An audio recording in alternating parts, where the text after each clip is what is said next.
This morning, Defence Secretary and local MP John Healey visited the site, having spent all night with the police. He was stopped this morning by someone who lives nearby, who repeated unsubstantiated claims about inequality in policing that have been circulating online.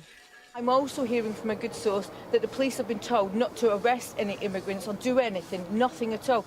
His is a government battling not just sticks and stones, but online agitation and misinformation that will have felt all too real for the men evacuated from the hotel at dawn. All right-minded people have got to condemn what we saw yesterday in Rotherham and what we've seen in other towns and cities, which is thuggery, violence, disorder, vandalism, unleashed under the banner of protest. It's unjustifiable, and there will be arrests, there will be convictions. Where's the tolerance gone? Where's the understanding? Where's the acceptance that actually where's the acceptance that some of this is a historic failure of government to actually process cases as well, so they're not sitting in hotels for all this time? Liz's friend works inside the hotel, and she's done voluntary work here too. I spoke to one man here last year, and he'd already been rehomed in another part of the country. I won't name the place. And he'd been so badly beaten up there, it had left him with a permanent disability. So he'd been moved here, and he was still waiting for his claim to be processed. They'd had some contact by WhatsApp and told me that they'd been moved into the stairwells, which had been locked for safety. And one of the lads had texted later in the evening and said, "Oh, don't worry, we've got apples and water."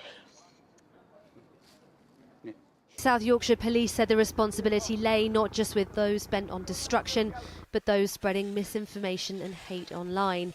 Anyone simply standing and watching too, they described as absolutely complicit. This a vicious cycle of online and offline hate that last night landed here in a quiet village in South Yorkshire. Well, as you can see, the hotel is now boarded up. There's still a police presence here, and South Yorkshire Police say they have arrested 6 men in connection with the violence here, but they expect that number to rise significantly. Detectives are currently sifting through hundreds of hours of footage, and as you heard there, we were here this morning speaking to volunteers. Alongside them was the Metro Mayor of South Yorkshire, Oliver Coppard, and this afternoon he released a statement about what had happened here last night, and he said the far right have always asked those with little to blame those with even less. He said that this had nothing to do with the 3 little girls from Southport, and he said that racism was not patriotism. He said violence is not grief.